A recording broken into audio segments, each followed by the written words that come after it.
Coming up on Tech News Today, Intel thinks the PC market has reached its moment of clarity. Can it be saved? Also, HTC might be partnering up with Amazon on a phone. That's interesting. And Square makes email and cash merry and easy. And you can send money, and you better be worried PayPal. We'll make that make sense next. Netcasts you love. From people you trust. This is Twit. Bandwidth for Tech News Today is provided by CashFly at CACHEFLY.com.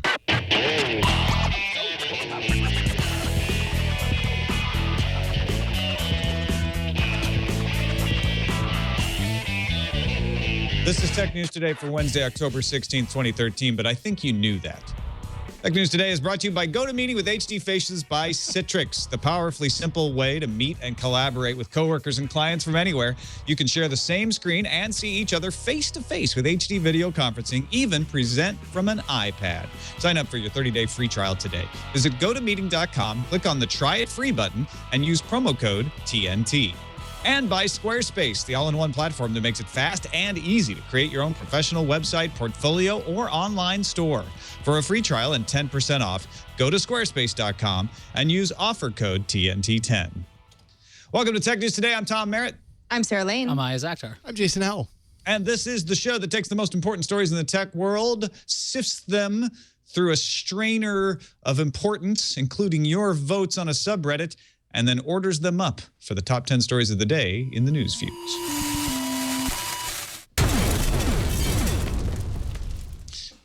Reuters reports Apple has told manufacturers it will cut orders of the iPhone 5C for the final 3 months of the year. Investors reacted positively to the news, as it seems that they think it means the higher price iPhone 5S is selling in greater numbers than expected. Canaccord Genuity analysts said the iPhone 5S is outselling 5C by 2.5 times to 1, boosting Apple's margins. Reuters source said Pegatron had their orders for the 5C cut by 20%, and the Wall Street Journal reports that Foxconn had their orders for the 5C cut by a third. Analysts point out that the complexity of the supply chain means that a cut in manufacturing may or may not mean a decline in 5C sales. Square Cash is officially open to anyone in the U.S. with an email address. You just send an email to a recipient with cash@square.com in the CC field, and then the dollar amount in the subject line. If you and your recipient are both new to the service, you both get an email from Square with a link to a secure website where you enter in your debit card number. You just have to do that once, and then it's in the system. After that, those funds will be transferred in 1 to 2 business days. It is free to send and receive. However, you are limited to sending $2,500 per week. The Cupertino City Council unanimously approved Apple's new spaceship campus. The new Apple headquarters will be 2.8 million square feet and house over 14,000 employees. By regulation, there is one more vote on November 15th, but that's considered merely a formality. Construction of Apple's new home should start by the end of the year. Ubisoft SA stock fell the most it ever has after announcing that the highly anticipated video game Watch Dogs, as well as the game The Crew, would not be released in time for the holiday season. Ubisoft predicted an operating loss of 40 to 70 million euros, causing shares to fall as much as 32%. Ubisoft has increased its focus on making high-quality titles, even if that means fewer releases.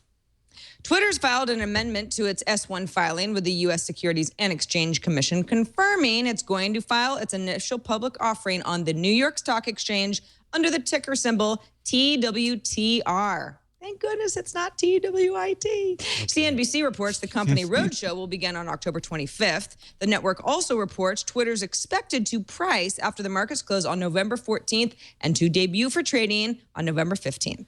Sony has officially introduced the A7 and A7R full-frame mirrorless cameras after they were leaked earlier this week.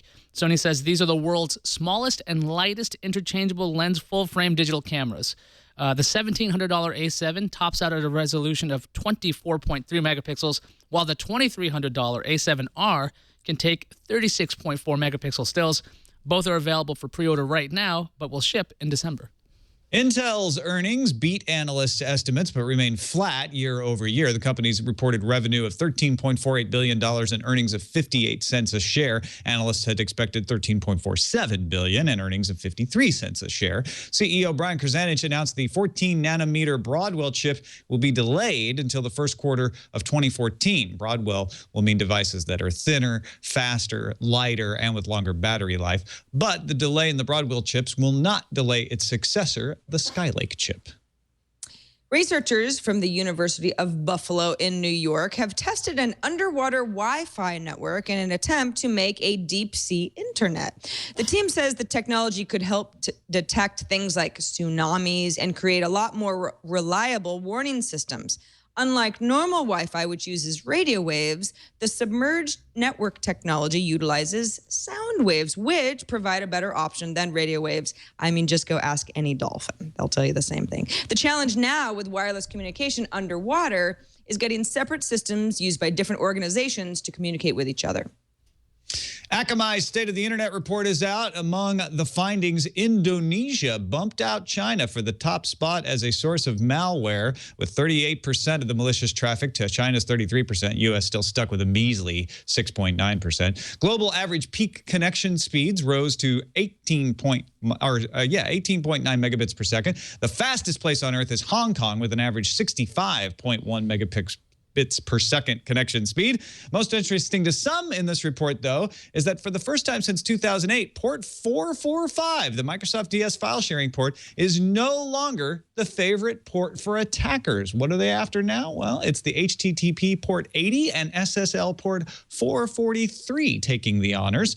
Attacking via the web is now more popular than Windows. We've truly moved into the cloud. Attacks to the cloud. According to the Financial Times, Amazon is working with HTC to build the mythical Amazon smartphone.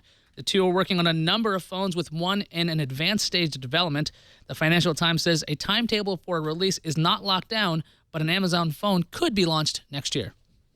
Let's thank our sponsors, Citrix and GoToMeeting with HD Faces. Building a strong relationship with your team means looking deeply into their soul, and the eyes are the window of the soul. And you can't do that if you're in other places. You need to meet. You need to collaborate with your coworkers and clients. You need to do it on a regular basis. And you need to brainstorm those quality ideas, develop those solutions. Gathering everybody in the same room is nigh upon impossible, my friends.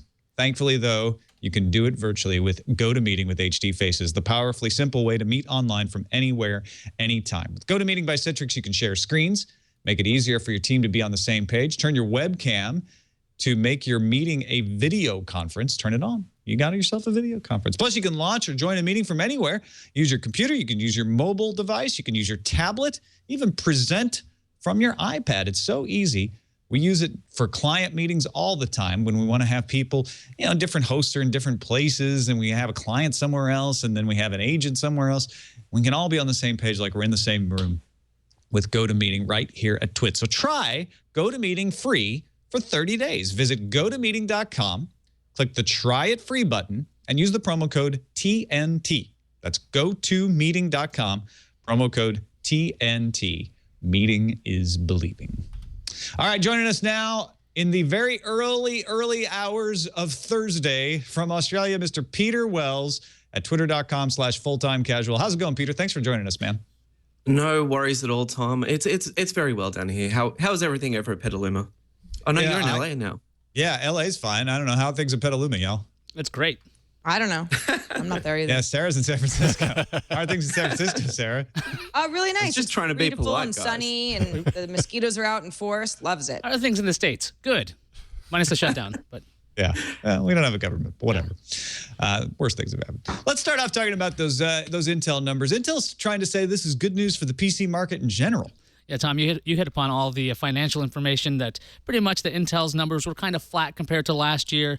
Revenue $13.48 billion in the third quarter, up 5% from the previous quarter, but last year was $13.46, so not a huge change in its revenue. But Intel CFO Stacy Smith says the consumer market for PCs in the U.S. and Europe have appeared to bottom out. She says that Intel's seeing some positive trends amongst corporate PC buyers, and the third quarter was actually strengthened by those corporate PC buyers. And CEO Brian Krzanich says the company expects to see some stabilization in mature markets like the U.S. and European countries, while countries like China and others in Asia appear to be volatile. So it looks like Krzanic's not a big fan of the Asian markets right now for his products. Last week, IDC and Gartner both reported big declines in PC sales during the third quarter of last year. But Krzanic was very positive, saying he expects $99 tablets, $299 Haswell laptops, and $349 two-in-one hybrid tablets and laptops by the holiday season of this year. Peter, you think that the PC market could rebound even with these lower-cost Intel-based devices? I kind of think that they can. I mean, I think last week we saw the Chromebook 11-inch device come out, and that seems to me to be where the growth in the PC market will come back from. And I know, netbooks didn't do so well last time around, but I think the Chromebook and those kind of, not that I think the Chromebook 11-inch is ready just yet, but I think those kind of devices are going to be the ones that will see the comeback, because I kind of see them as those thin clients that can move into the enterprise. So yeah, I think there is a chance. I mean, where I work, we've got about 5,000 PCs. We're not going to replace them with tablets anytime soon. So, the market had to eventually bottom out. So, yeah, good for Intel.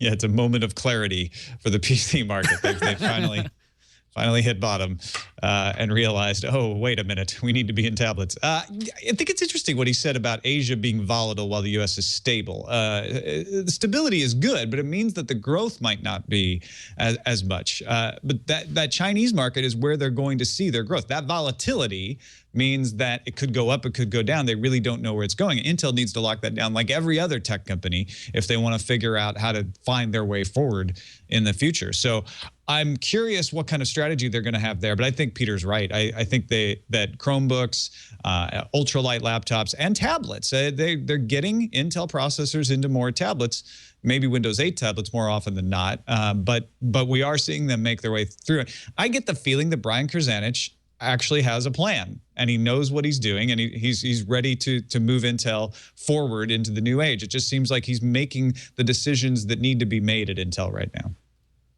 Even with these lower cost options in the future, it looks near $99 tablets or $300 laptops, I just wonder if it can really compete with smartphones. Just flat out, smartphones are replacing computers for a lot of people. The concept of saying China and Asia is volatile could just simply be because people are moving away from the traditional laptops, desktops experience. What you would do is just simply get a phone that can do a lot more functions that you'd ever expect it to. Plus, these tablets are getting more powerful.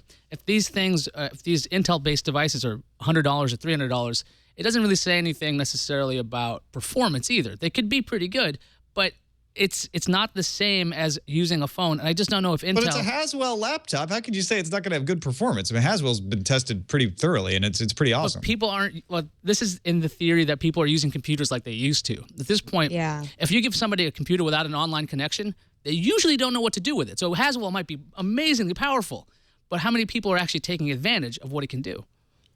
Yeah, I think a lot of this, the price drops and you say, wow, you get more incredible machines as technology advances for lower prices because the market's bottoming out. But you still have to convince people that they want these machines that they might have already grown accustomed to never needing. That's the issue I see more than anything is, it seems like a lot of great stuff for steals this holiday season, but it in many ways for people, they're like, that seems like backwards. That's like yesteryear kind of tech.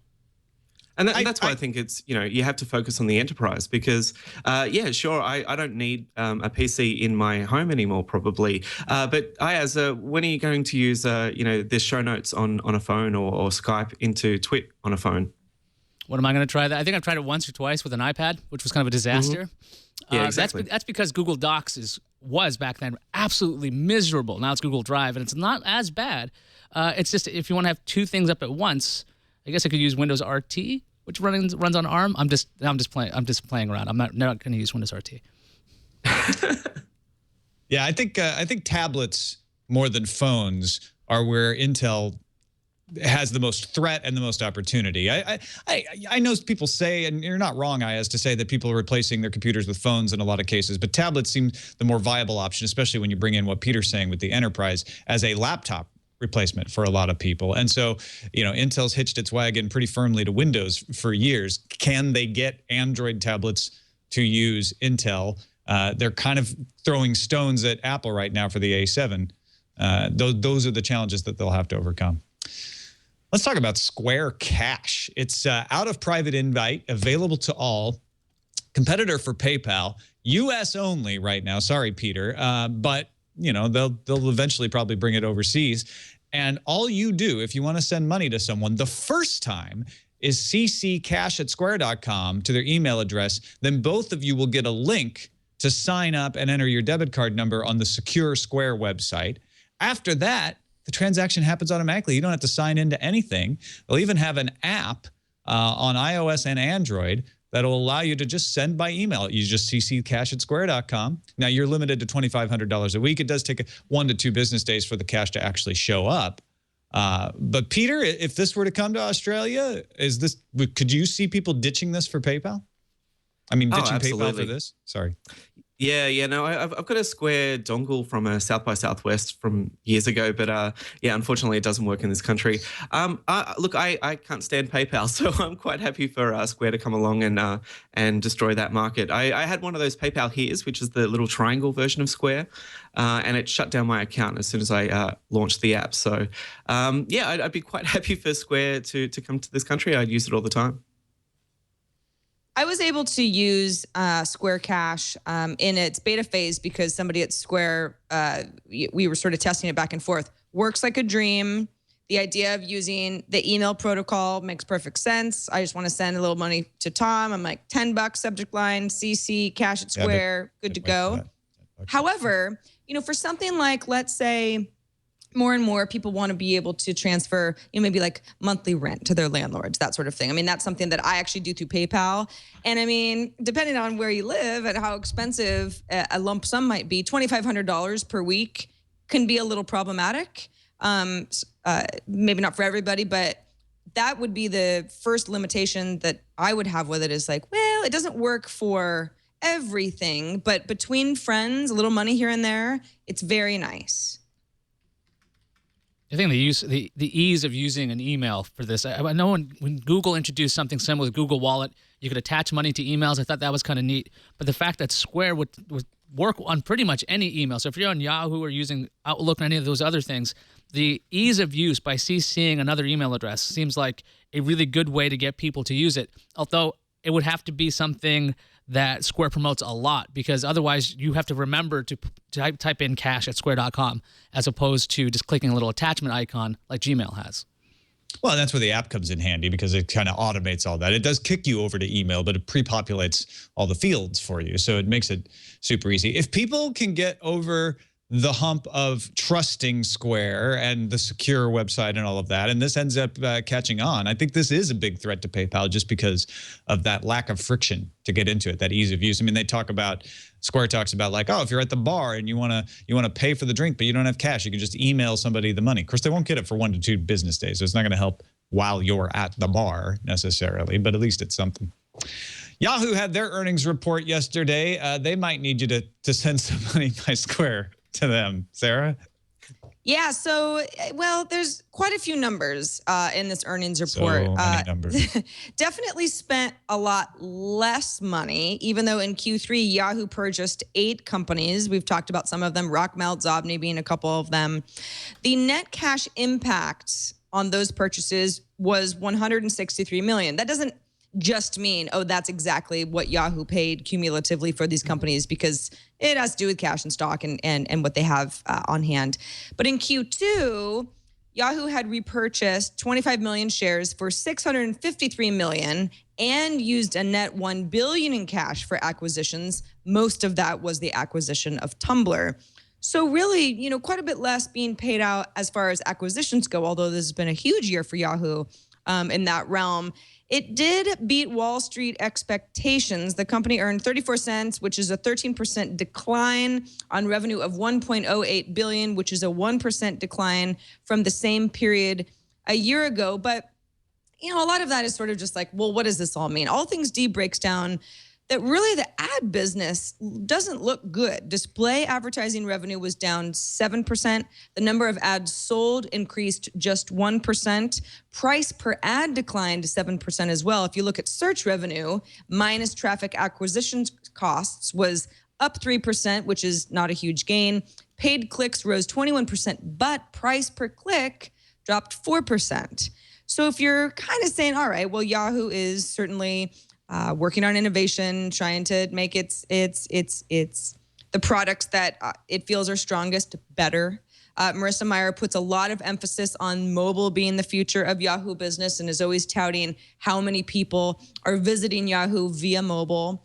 But if the advertising business seems a little shaky, or at least not showing strong growth, what is the future of it, especially if Yahoo really wants to push forward with that mobile spin? What do you think, Peter? I mean, we looking at premium models for services? What are their options? I don't think we'll get that answer for a little while. I think Yahoo are still kind of moving around the chess pieces to see what works. It feels like the PC market, the Yahoo acquisition market had to bottom out eventually. So I think that's what we're seeing here, and we'll just see eventually. We'll work out eventually what Marissa's strategy is, and where they're going to make their money from. But I don't know. What do you guys think? I think that you're on the right track here. I think Marissa Mayer is not focused on these quarterly numbers. She's focused on the long term, and she's moving a battleship to change directions. She's focused on mobile. That mobile money's not going to come in right away for advertising. They're going to have to build those relationships. And the fact that this ad market report was so bad, and yet they still beat analyst expectations, I think means she's on track.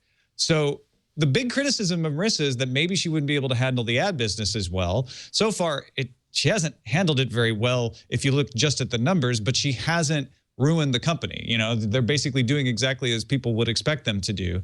And she's going to need more time to be able to have her strategy take effect. And once her strategy takes effect, to actually turn into results, which hopefully, according to what she's saying, is people buying ads on the mobile properties on Yahoo. And that's still a long way off for that to actually make a difference here. Yeah, Yahoo's been buying up those companies, and they haven't really fully integrated all the technologies they've purchased in the past year into, either a new Yahoo or a new front page. I know they have Sumly and things like that. If their articles and their news stories or news sites are very engaging and people are actually looking at the ads that are there, that could make them a lot more money because they actually have content people want to see.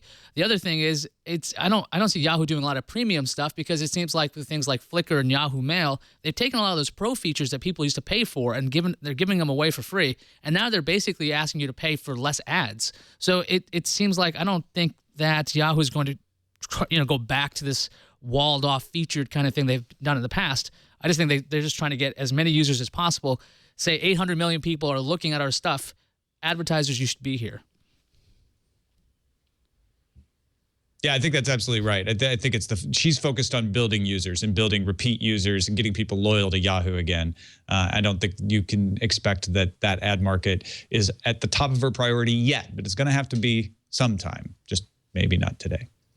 Let's take a quick break and thank our other sponsor for today's show, Squarespace.com. This episode brought to you by Squarespace, the all-in-one platform that makes it easy to create your own professional website, portfolio, or online store. You got some stuff you want to sell? Everybody's making things these days. It's the maker movement, There's all these platforms for selling things. Why not own the platform yourself with Squarespace? You're like, well, I'm not a designer. Use one of their beautiful designs. They're going to make you look like you had a professional designer without hardly even trying. They have amazing templates there. Well, building a website yourself is hard, Tom. No, it's not. It's easy to use. It's incredibly easy to use. I can do it. You can do it. Plus, they've got an amazing support team available 24 hours a day, 7 days a week. It's not expensive, just $8 a month, including a free domain name if you sign up for a year. It's mobile optimized, so your site and your store look great on a phone, on a tablet, on a laptop, on a desktop. And it provides powerful and flexible e-commerce solutions integrated to work with every Squarespace template. You can sell physical goods. You can sell digital goods. You have one interface for order management, for tracking orders, for customizable customer email updates, for printing shipping labels, for adding coupons, all of those things in one interface. And global reach. Squarespace Commerce is available in the United States, the UK, Canada, Australia, Belgium, France, Germany, Ireland, the Netherlands, and Spain. Start a trial right now. You don't have to take my word for it. Just go try it out. No credit card required or anything. Start building your website. When you decide to sign up for Squarespace, though, make sure to use the offer code TNT10 to get 10% off. and to show your support for Tech News Today. Hey, we're always thanking Squarespace. They've been great supporters of Tech News Today. Squarespace, everything you need to create an exceptional website. Well, we talked about this briefly because it broke right after yesterday's Tech News Today, Ayaz. It looks like HTC may be being signed on to make an Amazon phone. Right. The Financial Times is saying that HTC is working with Amazon to build a range of Amazon smartphones. Now, Financial Times says that they're working together on three different phones, with one of them close to completion. However, the report does say that Amazon may decide not to release it. So it doesn't look like Amazon has a timetable, really. But if Amazon, the same report says, if Amazon does go ahead with this actual phone, it could launch next year. So a lot of hedging in the Financial Times piece of, yes, they're working with HTC, but will we ever see a phone? We don't know. Peter, a deal between HTC and Amazon sounds like a great idea for HTC. But what sense does it make for Amazon, who doesn't really have this co-branding with things like the Kindle? I guess it's a great deal for Amazon just because I'd say HTC are desperate for the money and they could probably get a very good price on working with HTC. I don't know. I'm more excited about the fact that HTC might actually get a big wad of cash from Amazon and manage to survive, because I love HTC. I love their products. So yeah, if this happens and it keeps HTC afloat for a couple of extra quarters, then that's good news for me. Yeah, those who, like Peter, would not like to see HTC become the next BlackBerry are going to be excited by the possibility of this. I think it makes sense for Amazon because of the design that HTC is capable of. They may not be as good at the marketing and the selling of the phones these days, but nobody disputes that the HTC One is a good-looking phone, and it's gotten great reviews. HTC One Max is a different topic, but the HTC One has gotten really, really good response. So if Amazon brought their prowess to that and their marketing muscle and their ability to say, oh, now you're working in the Amazon universe, and HTC gets to benefit of it, I think that's great for both companies. It's very possible if this ends up happening, HTC might have an issue with Google. They're part of the Open Handset Alliance. And if you remember Acer months ago with Alibaba, they went through the whole thing. They were part of the OHA.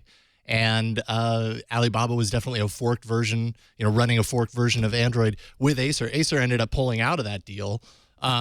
So this could put HTC up against Google, basically removing their access to kind of the Google's Android software as a result of being a member of the OHA.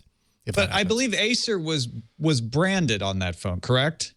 If HTC were to just manufacture the phone the way that someone is manufacturing the Kindle Fire, I think they run less risk of that. I also don't think that the Amazon operating system violates the Open Handset Alliance because it doesn't have anything from Google in it.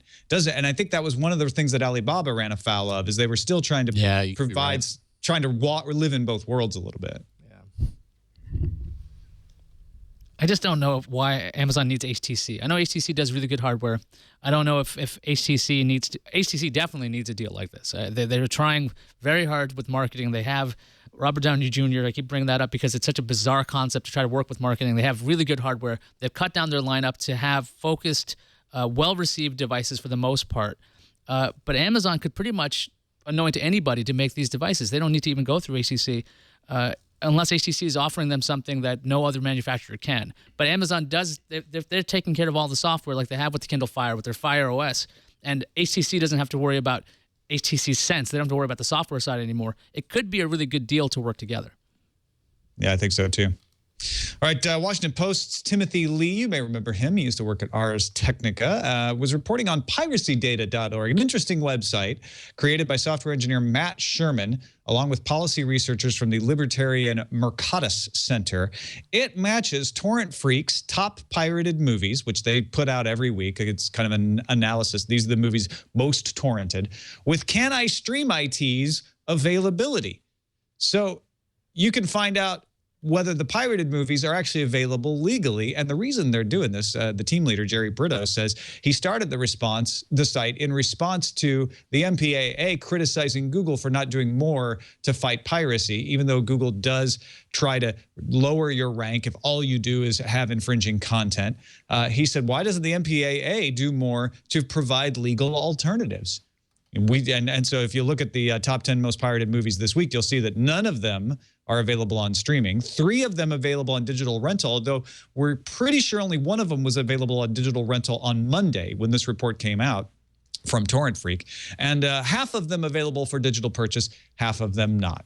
MPAA spokesperson Kate Bedingfield said, if a particular film isn't available for stream or purchase at a given moment, that does not justify stealing it from the creators and makers who worked hard to make it. Peter, would wider availability really cut down on piracy? Does that matter?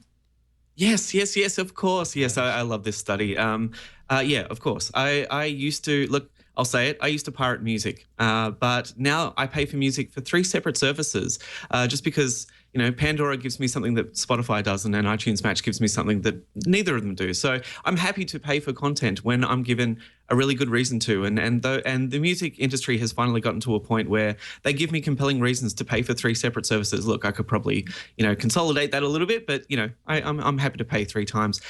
So yes, of course. If I could purchase movies, I'm not saying that. Sorry, let's forget I started that sentence. But I do believe that if you could get if you could get content legally, of course, it's always going to cut down on piracy. I mean, every time you guys talk about, you know, Breaking Bad or Game of Thrones piracy numbers, Australia is always at the top of that list, and I'm proud of my countrymen for that, because I think it's, you know, it shows we don't get access to a lot of these shows as they're going to air. So it's one of the reasons why a lot of people I know also steal TV. So yes, this all makes sense. It's an impulse thing when I look at this, because like last weekend, for example, I ended up buying digitally Monsters University, $20, but I wanted to watch that with my daughter. Looked everywhere to see if there was any way to rent it. $4. I had to make that decision, right? $4 versus $20. That's a huge difference. Ultimately, with something like Monsters University, I know my kid's going to watch it enough times to justify buying that. That is not always the case. And yes, it's an impulse, momentary thing that you have to kind of consider. Like, is it worth that amount? It's not, but I still want to watch it. What am I going to do? Yeah, I love the MPAA saying, listen, just because something is not legally available does not give you the right to steal it. Totally true, but it's like, make it widely available and you will sell things. Yeah, but that would mean that the industry would give up their windowing, right? When they have all these, hey, you can have it exclusively at the hotel. So the hotel has this movie before it's out on DVD, before it's out on HBO, before it's Nobody cares about any of that anymore. Well, the industry's Nobody making cares. money that they way. Say, I want to watch this movie. Where is it? Where do I go? I could get it illegally because I can't find it anywhere else, and I want it right now. I mean, I think that whole, the whole window and exclusivity and stuff, it's like, nobody cares about that anymore. Nobody's like, well, the Hyatt is awesome because I got to watch a movie there a week before I could watch it somewhere else.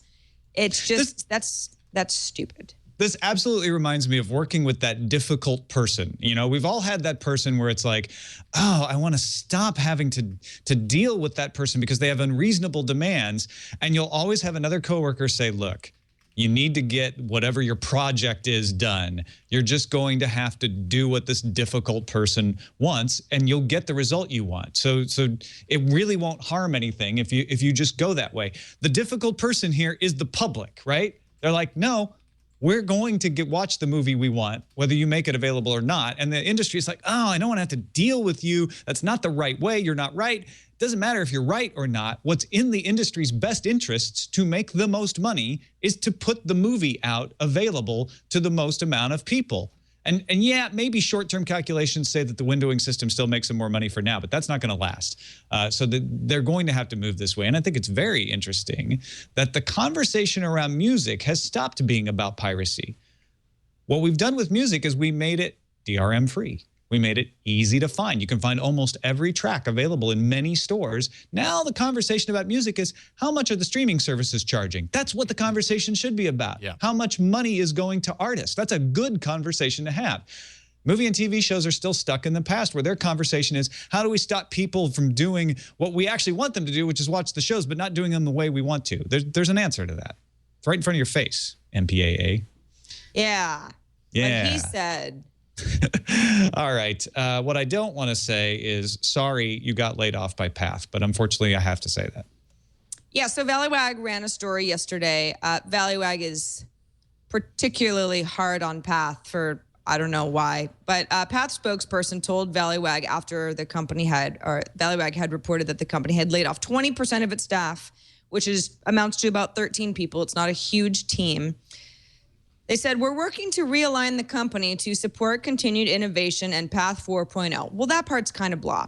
But then the spokesperson also said, it's just a realignment of the company. I wouldn't read anything into it. The business is strong. We have 20 million users. I'm sure as one of the laid off people, that doesn't make you feel really awesome that No, of course there's not. nothing to be read into the fact that you're no longer needed.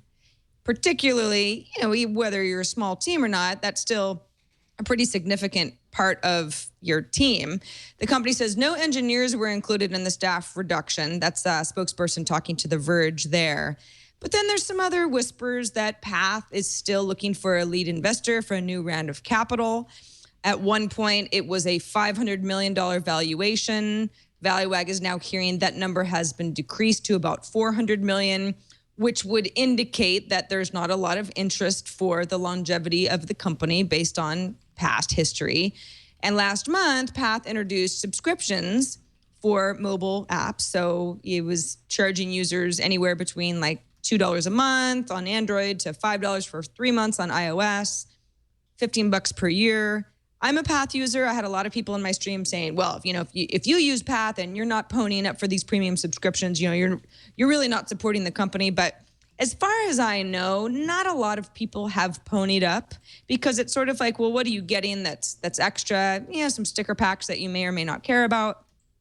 It seems that some of that premium membership stuff, as far as photo filters and stickers, if it was ever interesting to some of the Path faithful, it seems to have worn off. So I guess, this is all very interesting to me. I was very gung-ho on Path for a while, and I've sort of started to lose interest. And I'm not speaking for everybody, but I think if you've got a closed network, a network that the whole business model is based on not growing exponentially as far as amassing a bunch of friends, and no one's buying your subscription model, are you doomed? Peter, what do you think?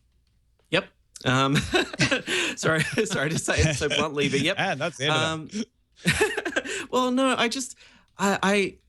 it's weird. I don't like Path at all. I think it's a very pretty app, but once they were caught kind of uploading your contacts, and then they kind of lied about it for a little while, and then they admitted to it. I don't know, Path. And then they had another controversy about a year later. Path has always been a little bit dodgy for me. So I do feel sorry for the staff that were laid off, but I just can't see Path going anywhere. And for the amount of times that they've been caught doing stuff that they shouldn't have, I can't stand the company, and I hope Path eventually gets shut down. I don't know if I was Dan. Is it Dave Morin?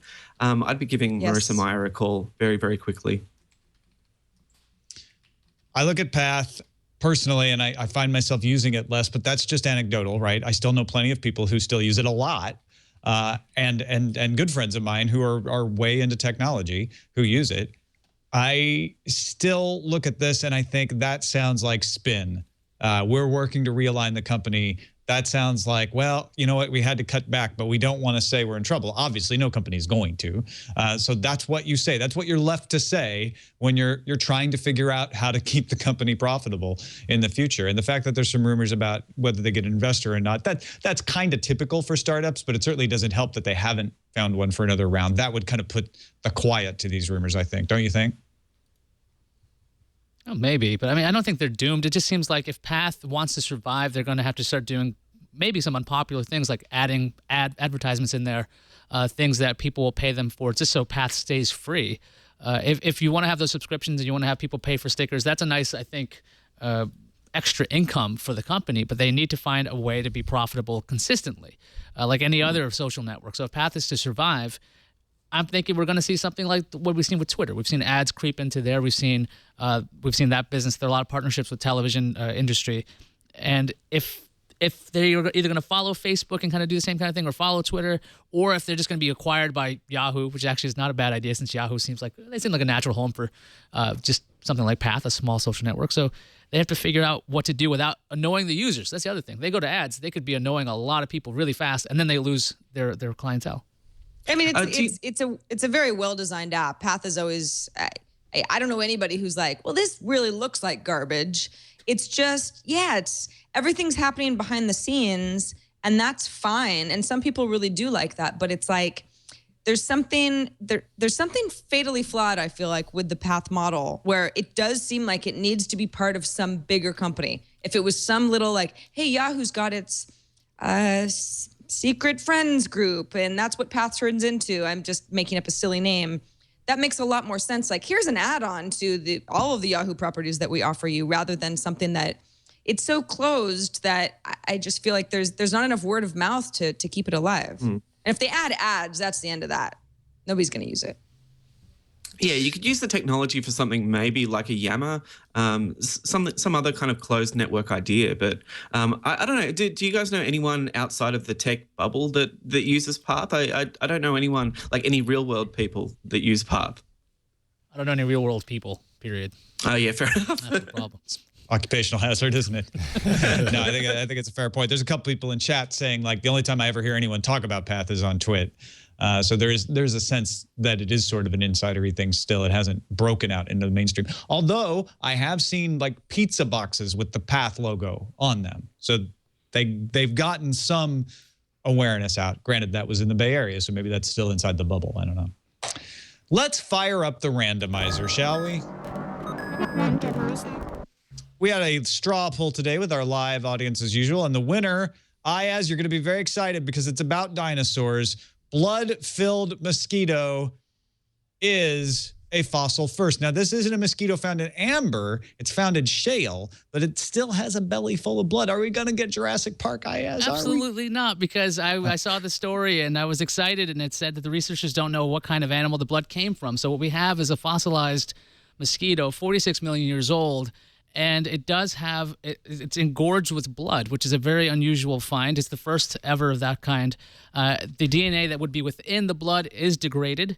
Other molecules can survive. The guy who led the team, Dale Greenwalt, at the U.S. National Museum of Natural History in Washington, D.C., says that there's some traces of iron and organic molecule, porphyrin, can't really say that, but these are constituents of hemoglobin.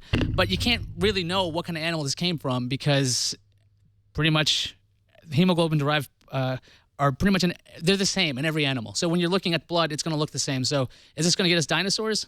No, but it's a good try. So you're saying there's a chance? No. No, I'm not.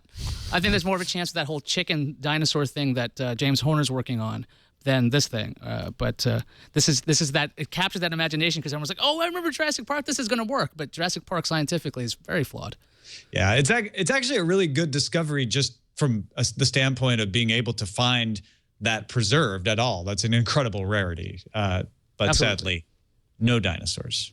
Okay, fine. Thanks for trying, Tom. I appreciate it. Let's stop living in the past where dinosaurs and humans roamed the earth together and lived in caves like friends. Let's look at the calendar. Wonderful. I've got a calendar right in front of me. The Online News Association Conference is starting in Atlanta tomorrow, October 17th. It runs through the 19th. Microsoft is confirming that Windows 8.1 is launching tomorrow, the 17th as well. But that's not all. Ubuntu 13.10 is also shipping. Yeah, and it's Ubuntu Smartphone OS will be ready to launch. So tomorrow's a big day, everybody. Google will update Chrome for Windows XP through 2015. If you're wondering what's going on with that, it'll extend beyond Microsoft support. Ah, that's intriguing. With the little Chrome OS inside the Chrome thing, your Windows XP machine might last a little longer than Microsoft wants it to. Let's see what's incoming. Incoming message. OMG, it's a message from Jason in Houston, Texas. He says, I wanted to comment on two things. I'm a proud Pebble Watch owner. I agree. Watches are a place to be notified about what my phone is trying to tell me without always needing to take my phone out. Google Now would be great if you live in the Google ecosystem with Gmail, Google Calendar, etc. My other comment is about the customer service reps I encountered in an MMO game. An in-game GM from World of Warcraft carried a 5-minute conversation with me about in-game stuff not related to my query. Plus, he emoted silly things during our conversation like swoops in to rescue from harm. Customer service is everything on a subscription service. First time I read that, I thought it said swoops in to rescue from ham. That was much better. No, it's great when customer service people have a sense of humor and stuff. As long as they're fixing your problem, too. Kind of, I would like that as well. Don't you guys? No? All right. Yeah, sure. It's always helpful. You're already miffed, so you want the customer rep to be fun. You know, you're like, oh, this isn't so bad at all. Well, that's it for this show. Thank you, Peter Wells, for joining us. Appreciate it, as usual. What's going on in your world that you want to tell folks about? Look, pop on over to reckoner.com.au and check out. We've got an article up there at the moment on iOS development for iOS 7 and some of the design issues that many great iOS developers have faced. So, yeah, check that out. That's probably the coolest thing happening at the moment. But, yeah, apart from that, work. And going back to bed very soon. Yes. Thank you again for getting up early. He's in Australia, folks, if you didn't realize. There's a big time difference there. So we definitely appreciate it. Also, don't forget about our subreddit, technewstoday.reddit.com, where you can let us know what stories you'd like us to hear. You can submit them. You can also vote on the other stories. Voting is just as important, if not more important, in letting your opinion be expressed. Also, subscribe to our YouTube channel, youtube.com/technewstoday. You can find us on the web at twit.tv/TNT and subscribe to our podcast there. And you can email us, TNT@twit.tv, and give us a call. Leave us a voicemail, 260-TNT show. We'll be back tomorrow with more tech news and our guest, Irina Bulachevsky from redecentralize.org, going to give the web back into your hands instead of the man. See you then.